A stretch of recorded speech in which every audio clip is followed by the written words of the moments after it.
wabarakatuh. Selamat siang. Kita sudah ada di dalam program Fast Talk. Nah, kali ini kita akan berbicara tentang program makan bergizi gratis. Nah, saat ini saya sudah bersama dua narasumber nih. Ada Bapak Profesor Subagio dan Bapak Profesor Dr. Gofur Ahmad. Selamat siang, Bapak. Nah, oke, Bapak. Pada siang kali ini kita akan berbicara tentang program makan bergizi gratis nih. Nah, kebetulan kali ini ada acara BIMTEK ya, Pak. Iya. Oleh karena itu, kita pengen tahu tentang acara ini. Boleh Bapak jelaskan tentang acara ini, Pak? Baik, terima kasih Prof. Gofur, sahabat Paspedia semuanya. Selamat siang, salam sejahtera untuk kita semuanya. Hari ini sangat spesial sekali karena kita kehadiran Prof. Dr. Gofur Ahmad dari Jakarta. Jauh-jauh datang ke Pekalongan. Kita ingin dapat sharing dan informasi mengenai updating kegiatan makan gratis itu seperti apa sih gitu ya, dan apakah itu nanti mungkin dijalankan di daerah, lalu kemudian siapa nanti yang akan melakukan itu, lalu kemudian siapa sih yang dapat manfaatnya ya, lalu kemudian apakah manfaat juga akan terasa bagi masyarakat, bagi UMKM gitu ya. Lalu kemudian pertanyaan kita adalah apakah kita juga ikut bisa mengawasi gitu ya, karena ini adalah program nasional dan pasti akan menyasar seluruh daerah. Saya kira kita memang perlu tahu itu, dan hari ini kebetulan memang kita spesial datang dari 16 kabupaten kota di Jawa Tengah dan sebagian ada dari Jogja dan dari Jakarta juga hadir di sini. Ya, kita beramai-ramai swadaya, ini tanpa sponsor, jadi karena kita ingin mensupport agar program pemerintah yang bagus ini bisa berhasil.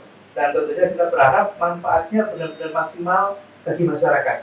Nah, hari ini kita spesial mengundang beliau, Prof. Dr. Gofur Ahmad. Ya, beliau memang pakar di bidang manajemen, dan tentunya beliau masuk di Pokja di pusat yang memiliki informasi yang lengkap terkait dengan program ini. Hari ini kita sama-sama ya kita dengarkan bagaimana program ini nanti akan berencana dijalankan, dan tentunya di Pekalongan khususnya dan daerah sekitar ini bisa mendapatkan informasi yang lengkap, dan mudah-mudahan masyarakat ikut bisa terlibat mendapatkan manfaat juga. Ya, terima kasih. Begitu, pastinya ini pembahasan yang sangat menarik ya, Pak. Baik, Bapak, ini pastinya akan menjadi perbincangan yang sangat menarik ya, karena berbicara tentang makan bergizi gratis. Oke, kalau boleh tahu sebenarnya apa sih program makan bergizi gratis ini menurut Bapak? Baik, terima kasih. Selamat siang Sobat Fast Media, dimanapun sobat-sobat berada ya. Jadi ngomong-ngomong sebelum jauh tentang makan siang bergizi gratis, berapa makan? Makan dong. Saya duluan ini makan tadi. Gratis. Saya sih gratis, saya diundang oleh beliau dan kebetulan langsung dari dibawa makan yang luar biasa. Tapi memang ada perbedaan antara garang asem yang selama ini saya makan dengan garam asam khas Pekalongan. Ya, Luar biasa enak, enak rasanya dan gratis pula gitu. Bedanya apa itu, Pak? Bedanya dari kalau di Jakarta itu yang kita tahu garam asam itu bukan seperti rawon ya, tapi kalau di sini seperti rawon ya. Iya. Memang ya itulah nikmatnya makan siang gratis.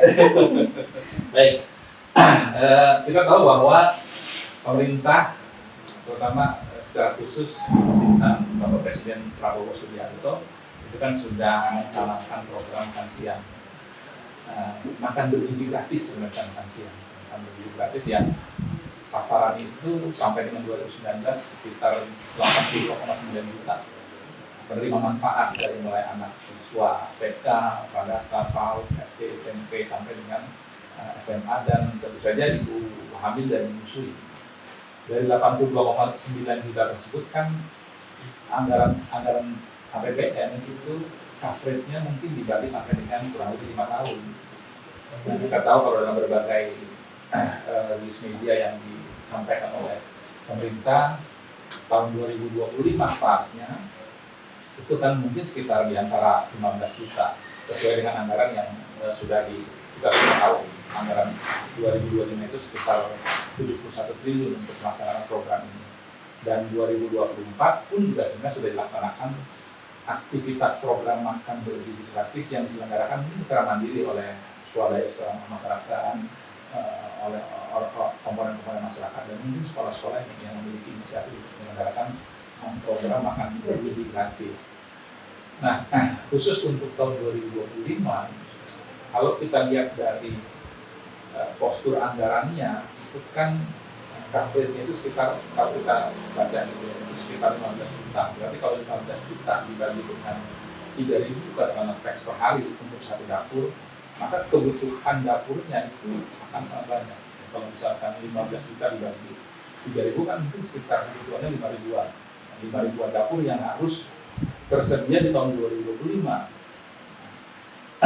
5 ribuan dapur ini yang nantinya akan memproduksi makanan siap makan bergizi gratis, yang pembagiannya itu dari mulai TK, SD, PAUD, SMP, SMA, dari ibu hamil dan menyusui.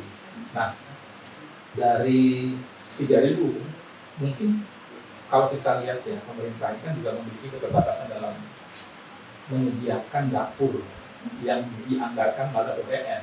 Ya. Kalau kita sering mendengar, membaca dari media-media, kan pemerintah sering menyampaikan bahwa dari 5.000 kebutuhan dapur di tahun 2025 itu setidaknya pemerintah ingin membangun sekitar 1.500-an dapur yang dibangun melalui anggaran APBN. Sementara sisanya, kalau tadi dibangun dapur, dibangun sekitar 500, oleh sekitar 3.500 kebutuhan dapurnya untuk bisa melayani 5.000-an, untuk bisa melayani 15 juta penerima manfaat. Uang yang akan diberikan kepada masyarakat melalui dapur yang didirikan oleh masyarakat dari sejumlah 5.000-an kebutuhan dapur tersebut itu nantinya akan disuap-olakan kepada masyarakat yang memang memiliki kemampuan untuk mendirikan dapur. Kita belum tahu nih, mungkin kalau kita lihat dari rasionalitas pelaksanaan programnya, ya bisa jadi masyarakat itu ada yang mengusulkan sebagai dapur tumbuh, artinya dapur yang sudah ada sekarang diusulkan untuk menjadi dapur yang akan distandarisasikan oleh Badan Gizi Nasional untuk menjadi dapur yang akan memproduksi makanan bergizi gratis. Atau masyarakat yang memiliki kemampuan secara finansial untuk menginvestasikan. Ya, kita sering dengar ya, Kepala Badan selalu menyampaikan bagi masyarakat yang swasta yang berinvestasi, maka pemerintah akan memberikan kompensasi dan break-even point-nya itu sekitar 3 tahun. Berarti kan asumsinya kalau misalkan 3 tahun, ada keuntungan yang bisa diperoleh oleh masyarakat yang mendirikan dapur baru. Ya. Dapur baru itu berarti dapur yang titiknya itu nanti akan ditentukan oleh pemerintah. Kan ada beda ya, ini dapur yang tumbuh oleh karena kemampuan masyarakat untuk mengusulkan dapur sebagai dapur yang akan digunakan sebagai satuan layanan untuk memproduksi makanan bergizi gratis. Dia titiknya mungkin akan disesuaikan dengan kepadatan pemerintah. Tapi ada memang titik yang benar-benar sudah ditentukan pemerintah. Nah, disesuaikan dengan kepadatan jumlah penerima manfaat juga. Gitu. Jadi kalau kita lihat potensinya, maka yang akan diberikan oleh masyarakat itu sekitar 3.500 dapur. Berarti dari 3.000 saja. 3.000 kali 3.500 mungkin sekitar katakanlah 12 jutaan yang akan diproduksi oleh masyarakat. Nah, sekarang pertanyaannya, masyarakat ini siapa? Nah, ini kan menarik gitu ya. Jadi siapa saja yang memiliki kemampuan untuk mendirikan dapur, kemudian yang punya kemampuan untuk mengelola dapur, itulah yang kemungkinan besar akan mendapatkan peluang dari pemerintah. Hanya sekarang kan yang jadi challenge itu adalah bagaimana dalam proses pengadaannya. Nah ini kan pemerintah juga pasti berhati-hati lah ya, karena ini menyangkut uang yang belum besar, jadi tidak bisa kemudian diberikan begitu saja. Padahal ada mekanisme pengadaan barang jasa. Contoh misalkan, kalau seandainya masyarakat yang memiliki kemampuan kemudian diberikan uang, ya kalau yang sering kita dengar itu kan satu pack itu seharga 15.000. Jadi kalau 15.000 kali 3.000 itu berarti sehari 45 juta. Jadi 45 juta yang diterima oleh pengelola dapur. Kalau dikali kalau 45 juta kali dengan seminggu maka sekitar 225 juta. 225 juta per bulan. Kalau sebulan itu ya sekitar 990 juta. Kalau 22 hari ya 3.000 kali 15.000 kali 22 hari sekitar 990 juta. Maka kalau lihat dari anggaran 990 juta itu nggak bisa diberikan begitu saja kepada masyarakat. Ya, meskipun masyarakat punya kemampuan, ya, karena ada mekanisme pengadaan. Jadi jangan sampai nanti diberikan begitu saja, ternyata ada fraud di situ. Nah ini yang dihindari. Karena itu maka kita masyarakat hari ini kan adik ini menyelenggarakan kegiatan dalam rangka untuk kebutuhan bagaimana sih proposal yang eligible, yang visible untuk bisa diusulkan.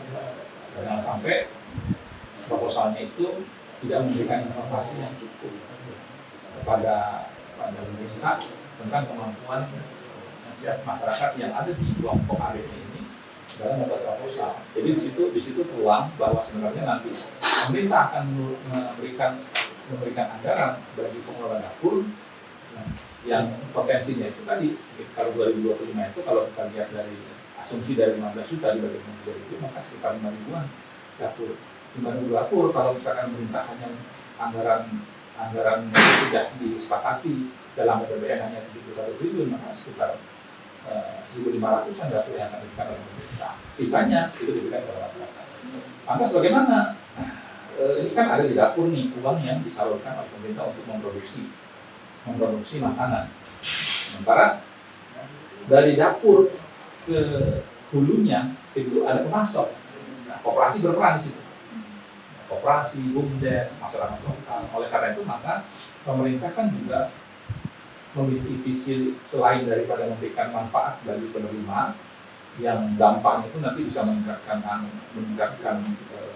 menurunkan angka kemiskinan, kemudian menekan angka stunting, ya, meningkatkan kesejahteraan masyarakat lokal dan sebagainya itu dampaknya. Tapi kalau kita lihat multiplier effect-nya itu di hulunya, tentu saja petani, peternak itu akan sangat berperan karena uang yang dibelanjakan oleh dapur itu harus benar-benar bisa dimanfaatkan. Nah, pemerintah memang punya konsepnya itu kalau kita lihat ya, ini kan yang selalu disampaikan oleh pemerintah dalam berbagai kesempatan di media dan sebagainya, bahwa pemasok itu nanti harus dapur yang dikelola oleh masyarakat dan yang dikelola oleh pemerintah itu harus benar-benar bisa memberdayakan para pemasok, terutama yang ada di masyarakat lokal. Ya. Di situ ada peternak, ada UMKM kebun, ternak, ikan. Ya. Dan dari situ kemudian harusnya koperasi juga berperan dalam menghubungkan semua entitas tersebut. Ya. Prof, ini menarik Prof. Jadi maaf ya Mbak ya, ini pertanyaannya kenapa sih kita di daerah sekarang mencoba untuk menginisiasi dan mengusulkan ke pusat? Karena memang selama ini yang kita lihat dan kita dapatkan pengalaman sebelumnya di program-program nasional, kita di daerah itu kebanyakan jadi penonton ya Mbak ya. Jadi programnya dari sana, yang ngelakuin dari pusat, kita hanya sekedar terima saja, kita nggak tahu apa-apa, dan kita nggak ikut dalam proses mendapatkan dampaknya. Apalagi anak-anak muda seperti ya, pernah ikut terlibat dalam suatu kegiatan nasional kan jarang gitu. Jarang sekali. Kita ingin sekarang jangan begitu gitu. Makanya sekarang kita ayo kita bareng-bareng gitu ya, kita sama-sama, kita berkumpul di sini dan kebetulan yang kumpul ini adalah UKM plus koperasi, karena mereka inilah yang sebetulnya komunitas yang selama ini mungkin dalam beberapa dekade terakhir ini termarginalisasi, nggak bisa ikut dalam berbagai event nasional.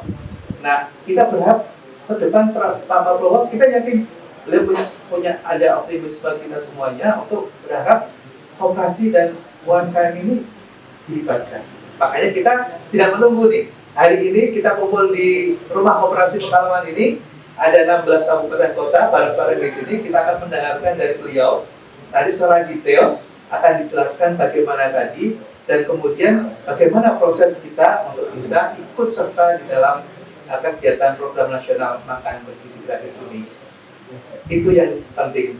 Dan kebetulan beliau sedang ditunggu. Sekarang kelihatannya udah rame-rame. Mungkin ada beberapa hal penting yang ingin disampaikan dan ingin ditanyakan. Silakan. Mungkin gitu Pak, kayak apakah program ini itu kan ini kayak program terbaru dari presiden kita, dari pemerintahan kita, apakah itu akan berlangsung terus sampai akhir periode beliau atau hanya sekedar awalan saja?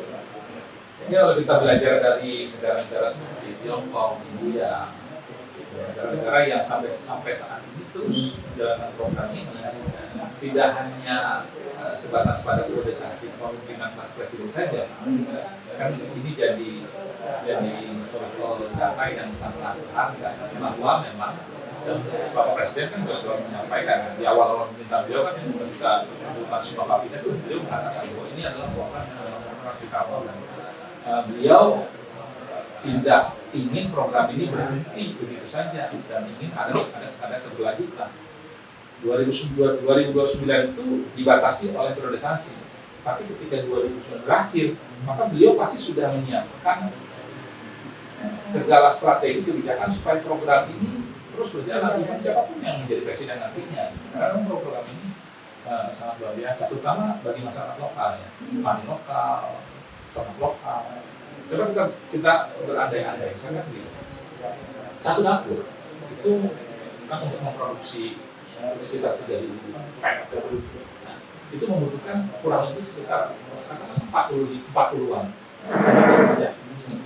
Nah, yang ada di konsep pemerintah, tenaga kerja yang ada di dapur itu harus direkrut dari masyarakat lokal yang memiliki keahlian memasak misalnya ya. Tapi ini kan kalau dari sisi bisnisnya ya, sisi pengolahan proses pengolahan itu kan ada penyiapan bahan, ya, kemudian ada pengolahan dan distribusi. Ada di pengolahan ini yang mungkin memiliki keahlian sebagai tukang masak dengan standarisasi tertentu.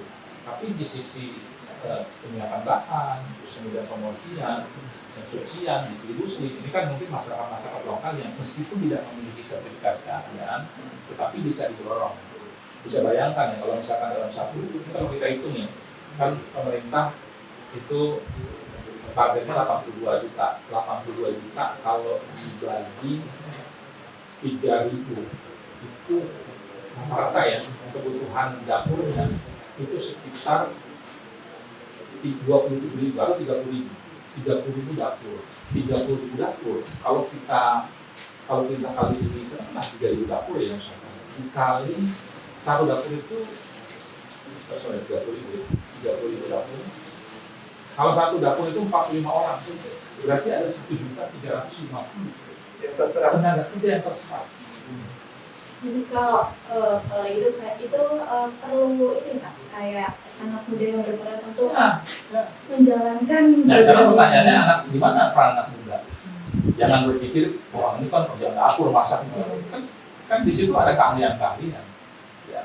Sebagai seorang chef lah misalkan, sebagai seorang yang memimpin dapur itu kan seperti satuan layanan. Ya. Jadi kalau kita analikan untuk urusan pendidikan, pemerintah itu punya UPT, namanya apa? Namanya sekolah. Nah, sekolah yang di dalam itu tentu ada guru dan lain sebagainya. Anak muda pun berkiprah di situ. Untuk urusan kesehatan, pemerintah punya UPT yang namanya puskesmas, pusat kesehatan layanan masyarakat. Adanya di kecamatan-kecamatan. Di situ ada dokter-dokter dan keahlian-keahlian. Ke depan, itu pemerintah punya persatuan layanan untuk urusan pemenuhan gizi nasional. Namanya apa? Namanya Satuan Layanan Makanan Bergizi. Atau gampangnya kita sebut dapur lah gitu ya. Tapi dapur itu jangan dimaknai, wah itu cuma masak gitu. Padahal itu adalah dapur yang punya dampak signifikan bagi pemenuhan gizi nasional. Itu panjang. Di sisi hulu itu kita bisa melihat begitu banyak dampaknya. Ya. Di sisi hidupnya terusnya penting banget. Ya. Jadi acara kali ini sangat penting ya Pak untuk kayak jalan berikutnya gitu. Oke, karena ini waktunya sudah hebat ya Pak. Nanti dilanjutkan segala penyampaian materi. Terima kasih sekali Bapak sudah berkesempatan berbagi pengalaman atau pengetahuan di sini ya Pak. Jadi kayak program makanan bergizi gratis ini program yang sangat penting dan pastinya itu sangat ditunggu-tunggu oleh masyarakat di Indonesia ya Pak, karena itu merupakan suatu program yang penting untuk pertumbuhan, terutama pada pertumbuhan anak ya Pak. Baik, sekian podcast kali ini. Kita akan bertemu di lain kesempatan lagi. Terima kasih. Wassalamualaikum warahmatullahi wabarakatuh. Waalaikumsalam. Salam. Terima kasih. Terima kasih. Terima kasih. Terima kasih, Prof. Terima kasih.